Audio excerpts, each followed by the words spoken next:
Bab 36. Namun tiba-tiba Siska langsung berlari ke kamar mandi untuk memuntahkan semua isi perutnya. Rafa langsung menyusul Siska dan memeriksa keadaannya. "Kakak ipar kenapa?" tanya Audrey pada Elis. "Mama juga gak tahu, tapi tadi katanya mabuk perjalanan, mungkin belum reda," jawab Elis. "Lebih baik panggilkan dokter saja," ucap Elis pada Austin. "Sebentar," ucap Austin langsung pergi memanggil dokter. Siska dan Rafa keluar dari kamar mandi dengan Rafa memegangi Siska agar ia tak terjatuh karena pusing di kepalanya. "Bagaimana? Tidak apa-apa?" tanya Elis khawatir pada menantunya. "Tidak Ma, tidak perlu khawatir, Siska baik," ucap Siska sembari duduk di sofa. Austin kembali masuk ke dalam ruangan bersama dengan seorang dokter. "Dokter, tolong periksa menantu saya," ucap Austin menunjuk Siska. "Tidak perlu Pa, Siska hanya butuh istirahat sebentar," tolak Siska halus. "Hus, diamlah. Silakan dokter," ucap Rafa. Siska hanya menurut saja. "Ada gejala atau apa yang dirasakan?" tanya dokter. "Dari tadi pagi dia merasa pusing. Siang ini setelah turun dari pesawat malah mual," ucap Rafa menerangkan kondisi Siska. "Kau adik atau kakaknya?" tanya dokter yang belum mengetahui bahwa Siska adalah istri dari Rafa. "Suaminya," jawab Rafa. Dokter langsung tersenyum mendengar apa yang dikatakan oleh Rafa. "Silahkan kalian ikuti saya akan memeriksa lebih detail," ucap dokter tersenyum. "Oke," jawab Rafa langsung menggendong Siska. "Rafa, aku masih bisa berjalan," ucap Siska malu. "Diamlah, kau ini sakit masih saja banyak bicara," ucap Rafa. Audrey, Mike, Elis, Austin bahkan dokter yang melihat perlakuan manis Rafa langsung tersenyum terbawa perasaan.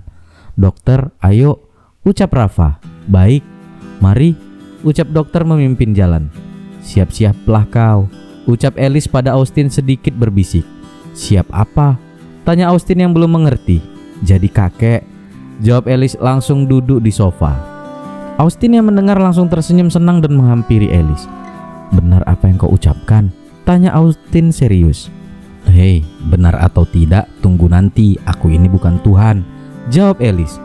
"Padahal aku cuma tanya," kesal Austin. Di ruangan di mana Siska sedang diperiksa oleh dokter dengan Rafa terus menemaninya. Setelah beberapa saat dokter sudah memeriksa keadaan Siska. Ia langsung memberitahukan pada Rafa dan Siska bagaimana kondisi Siska. "Gimana dok?" tanya Rafa. "Tidak ada masalah yang perlu dikhawatirkan," jawab dokter tersenyum. "Lalu istri saya sakit apa?" "Siapa yang bilang sakit? Saya nggak bilang loh ya," ucap dokter.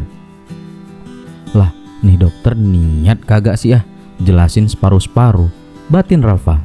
"Lalu saya kenapa dok? Hanya mabuk perjalanan kan?" tanya Siska. "Tidak kok," jawab dokter. Siska dan Rafa langsung dibuat bingung dengan jawaban dokter yang mereka rasa sama sekali tidak menjawab pertanyaan mereka. "Ini saya berikan vitamin kehamilan dan peredam mual," ucap dokter memberikan resepnya. Rafa dan Siska langsung melotot mendengar ucapan dokter tentang vitamin kehamilan. "Vitamin kehamilan?" tanya Siska cengok. "Iya, selamat kalian akan menjadi orang tua," ucap dokter tersenyum senang. Dokter yang melihat ekspresi Rafa dan Siska yang terkejut juga ikut terkejut. "Apa kalian tidak senang?" tanya dokter memastikan. "Tidak, ini mendadak sekali," ucap Rafa. "Kalau tidak mendadak namanya bukan takdir," ucap dokter. Tanpa disadari air mata Siska terjatuh bulir demi bulir. Rafa juga langsung memeluk Siska dengan sayang. Ia juga mengelus perut rata Siska dengan tersenyum senang. Mereka sama sekali tidak merasakan penyesalan apapun. "Terima kasih dokter," ucap Rafa senang. "Iya tuan, tolong dijaga dengan baik kandungannya. Trimester pertama kehamilan umumnya akan rentan dan sering merasakan mual yang berlebih. Untuk itu, Nyonya Siska istirahat dengan cukup dan terus konsumsi vitamin agar janinnya sehat sampai ia dilahirkan," ucap dokter menjelaskan panjang lebar. "Baik dokter, terima kasih banyak," ucap Siska. "Permisi," pamit Rafa langsung menggandeng dan merangkul Siska. Sampai di ruangan Audrey, Elis dan Austin langsung berdiri menghampiri Siska. "Bagaimana?" tanya Elis. "Apa kata dokter?" imbuh Austin.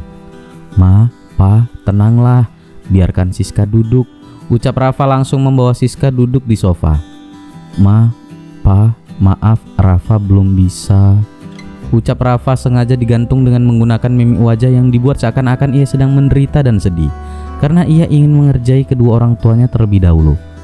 "Ah, tidak masalah, masih ada hari lain," ucap Austin. "Emang Rafa mau bilang apa? Orang Rafa belum jelasin," ucap Rafa menahan tawanya. "Lalu apa?" tanya Elis. "Kalian akan jadi kakek nenek," ucap Rafa langsung mengubah wajahnya menjadi ekspresi yang sangat senang. "Wow, benarkah? Benar sekali tebakanku," seru Elis bahagia. "Selamat ya sayang," ucap Elis langsung memeluk Siska. "Makasih Ma," ucap Siska. "Selamat, kamu mau jadi bapak," ucap Austin menepuk pundak Rafa. "Iya, makasih kakek," gurau Rafa.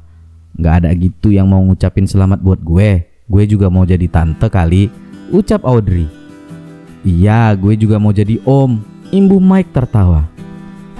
Selamat," ucap Rafa tersenyum senang pada Audrey. Ia merasa sangat bersyukur karena Audrey bisa menerima Siska dengan senang hati tanpa adanya protes. "Semoga saja anak kalian nanti tidak kayak papa, tante, dan neneknya," celetuk Austin. "Memangnya kenapa, Pa?" tanya Mike penasaran. "Iya, ngobrolnya dalam hati," jawab Austin kesal. "Dalam hati?" tanya Siska. "Kamu belum tahu kelebihan suamimu sayang?" tanya Elis. "Tidak Ma," jawab Siska. "Memang apa kelebihannya?" "Yang aku tahu, Audrey memiliki kelebihan bermuka datar dan dingin," ucap Mike langsung mendapat pukulan hangat dari Audrey. "Au, sakit," protes Mike kesakitan. "Bodoh amat." "Iya deh, maaf. Biar papa yang jelasin," ucap Austin. "Mama kalian ini punya kelebihan bisa dengar batinan orang," ucap Austin. "Yang entah gimana bisa nurun ke kedua anaknya," lanjut Austin. "Ya iyalah nurun, orang anaknya," kompak Audrey dan Rafa. "Dengar," ucap Elis menekan katanya pada Austin. Dehem Austin memutar bola matanya. Setelah beberapa hari di rumah sakit, kini Audrey sudah diperbolehkan untuk kembali ke rumah. Ia langsung pulang bersama semua anggota keluarganya, juga Mike yang selalu setia menemaninya. Kini Rafa dan Siska tidak kembali lagi ke negara M. Siska yang tetap diam di rumah karena kehamilannya, ia sama sekali tidak diperbolehkan untuk pergi keluar oleh Rafa, karena Rafa merasa khawatir akan terjadi sesuatu pada istri dan anaknya. Siska menurut dengan senang hati karena ia juga tahu siapa keluarga suaminya. Siska juga sudah memberitahu kedua sahabatnya di negara M, siapa lagi kalau bukan Akila dan Wati, bahwa ia akan menetap di sini, negara kelahiran Rafa. Akila dan Wati yang sebenarnya berat berpisah dari Siska, namun mereka hanya bisa mendukungnya dari jauh. Kini keadaan di markas BDG sekarang dipimpin sepenuhnya oleh Audrey sebagai queen satu-satunya, karena kingnya sang kakak sudah hiatus karena permintaan dari sang istri Siska. Bab 37. Setelah beberapa bulan di rumah saja, kini Audrey ingin membawa Siska keluar rumah, hanya untuk berbelanja dan mencari udara segar di luar. Tentu dengan persetujuan Rafa, suami Siska, dan Mike yang sekarang sudah berstatus sebagai suami Audrey. Di supermarket, Audrey dan Siska membeli beberapa bahan makanan dan kebutuhan yang dibutuhkan saja. Setelahnya mereka masuk kembali ke dalam mobil dengan belanjaan yang dibawakan oleh sopir. "Nyonya, kita langsung kembali atau pergi kemana lagi?" tanya sopir. Kemana kak?" tanya Audrey pada Siska. "Kemana saja boleh. Gimana kalau ke mall beli pakaian bayi?" usul Audrey. "Boleh juga." "Oke pak, ke mall," ucap Audrey. "Baik nyonya." Sampai di mall, Audrey membantu Siska memilihkan beberapa baju bayi yang dia sukai, sama seperti halnya dengan Siska. Kak, itu lihat, sepatunya lucu banget," ucap Audrey menunjuk sepasang sepatu bayi yang menurutnya sangat lucu. "Ah iya, itu lucu sekali," ucap Siska juga setuju. "Beli saja ya," ucap Audrey. "Boleh, pasti nanti akan kepakai kok." "Oke, beli." Setelah berbelanja, mereka berdua langsung kembali ke mobil. "Pak, langsung balik aja, ntar abang nyariin," ucap Audrey. "Baik nyonya." Namun di jalan tiba-tiba ada bus yang melaju dengan kecepatan tinggi menghampiri mobil yang ditumpangi Audrey dan Siska. Sang sopir yang sudah berusaha menghindar namun terlambat langsung saja tertabrak. Mobil yang ditumpangi Audrey dan Siska terguling hingga beberapa kali. Siska yang berada di belakang bersama Audrey langsung memeluk Audrey dengan erat. "Ya Tuhan, selamatkanlah kami, selamatkan bayiku," Batin Siska berdoa sebelum ia menutup matanya pingsan. Dengan bagian bawah tubuhnya mengeluarkan darah. Semua yang ada di jalan tersebut langsung mengerumuni bus dan mobil Siska. Mereka berusaha menyelamatkan orang-orang yang ada di dalamnya. Setelah Siska, Audrey dan sang sopir dikeluarkan dari mobil, datanglah ambulans dan beberapa mobil polisi. "Cepat bawa mereka, dia mengalami pendarahan," ucap salah satu pengendara yang tadi mengeluarkan Siska dan Audrey dari dalam mobil dan memasukkan mereka ke dalam ambulans. "Cari barang korban, jika ada identitas langsung hubungi keluarganya," suruh polisi yang bertugas. Para polisi langsung menggeledah mobil Audrey dan Siska. Baiknya mereka menemukan dompet dan handphone milik Siska dan Audrey. Mereka membaca identitas Audrey. "Komandan, mereka keluarga Farah Quinn," ucapnya setelah membaca identitas Audrey. "Cepat hubungi suaminya," titah komandan. Para polisi langsung menghubungi Rafa melalui handphone milik Siska. "Halo, dengan suami Nyonya Siska?" tanya polisi. "Iya, saya sendiri.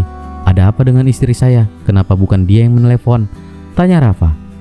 "Maaf tuan, Nyonya Siska bersama dengan Nyonya Audrey juga satu sopir mengalami kecelakaan akibat remblong bus. Sekarang mereka semua sudah dibawa ke rumah sakit Mawar," ucapnya menjelaskan.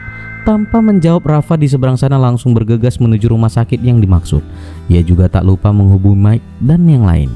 Sampai di rumah sakit, Rafa langsung berlari. "Siska dan Audrey Farah Quinn," ucap Rafa panik di depan resepsionis. "Mari tuan," jawab resepsionis langsung mengantarkan Rafa beserta yang lain. Saat itu juga keluarlah seorang dokter. "Keluarga Nyonya Siska dan Audrey," ucapnya. "Kami," ucap semuanya, Rafa, Mike, Ellis, dan Austin. "Untuk Nyonya Audrey sudah kami tangani. Keadaannya tidak terlalu serius. Namun untuk Nyonya Siska, kami harus mengambil tindakan operasi," tutur dokter. "Lakukan saja," ucap Rafa langsung tanpa berpikir. Ia hanya ingin Siska dan bayi yang berada di kandungannya selamat. "Namun kami hanya bisa menyelamatkan salah satu dari mereka, antara ibu dan bayinya," ucap dokter. "Selamatkan keduanya," marah Rafa mencengkram keras sang dokter. "Tuan, saya mohon, jika kau tidak menyelamatkan keduanya, maka nyawamu berada di tanganku," ancam Rafa yang sudah sangat khawatir dengan kondisi Siska dan bayinya. Ia malah diberi pilihan antara Siska dan bayinya. Baiklah, kami akan berusaha semampu kami," ucap dokter langsung masuk ke dalam dan membawa Siska masuk ke dalam ruang operasi. Saat Siska dibawa keluar oleh dokter, Rafa langsung menangis melihat Siska yang terbaring menutup matanya dengan darah yang terus mengalir. "Maaf, keluarga mohon menunggu di luar," ucap suster langsung menutup pintu ruang operasi. Rafa langsung terjatuh merosot ke lantai. Ia sama sekali tidak menduga ini akan terjadi pada keluarganya. Ia terus menangis. Austin yang melihat putranya seperti itu langsung memeluknya dengan erat, berusaha menguatkannya. "Rafa, kuatlah," ucap Austin. Pa, Siska," tangis Rafa. Ellis juga langsung mendekat dan menguatkan sang putra. "Rafa, bangun, kuatkan dirimu demi Siska dan anakmu. Doakan mereka agar mereka selamat. Di dalam Siska sedang mempertaruhkan nyawanya. Jika kau putus asa begini, bagaimana bisa nanti kau melihat mereka terbangun?" ucap Ellis. Rafa langsung mendongak menatap sang mama. Ia langsung berdiri dan mengusap air matanya. "Bang, kuat ya," ucap Mike juga berusaha menguatkan Rafa. Rafa langsung mengangguk. "Temanilah Audrey dulu," suruh Rafa pada Mike. Ia juga tahu jika Mike khawatir dengan kondisi Audrey. "Iya bang." Mike langsung pergi ke ruangan di mana Audrey sedang dipantau. Ia tidak diizinkan untuk masuk terlebih dahulu sampai Audrey dipindahkan ke dalam ruang rawat. Rafa, Ellis, dan Austin menunggu di depan ruang operasi. Setelah beberapa jam menunggu, dokter keluar dengan wajah senang. "Gimana?" tanya Ellis dingin. "Selamat tuan, Nyonya, bayinya berhasil selamat. Ibunya juga berhasil diselamatkan. Ini karena kuasa dari Tuhan, juga doa-doa dari kalian," ucap dokter. "Untuk bayinya berjenis kelamin laki-laki. Karena belum waktunya untuk lahir, maka akan ditaruh di dalam tabung inkubator," lanjutnya. "Untuk ibunya masih perlu waktu pemulihan. Mungkin dalam beberapa hari ia akan bangun," lanjutnya lagi. "Terima kasih dokter," ucap Rafa sangat-sangatlah bersyukur. "Baik, untuk ibunya akan dipindahkan di ruang VVIP, satukan dengan Audrey," ucap Ellis. "Baik Nyonya," jawab dokter menurut. Untuk ayahnya, mari ikut kami untuk mengazani dan melihat bayinya, ucap dokter. Mari ikut saya, ucap suster memimpin jalan. Rafa melihat bayi kecilnya yang lucu dan imut. Ia langsung mengazaninya dengan perasaan campur aduk, senang, terharu, dicampur jadi satu. Setelah mengazaninya, ia langsung memotret bayinya agar dapat ditunjukkan kepada yang lain. Jaga anakku dengan baik, pesan Rafa. Pasti Tuan. Rafa langsung keluar menuju ruangan di mana Siska dan Audrey dirawat. Keduanya masih tidak sadarkan diri.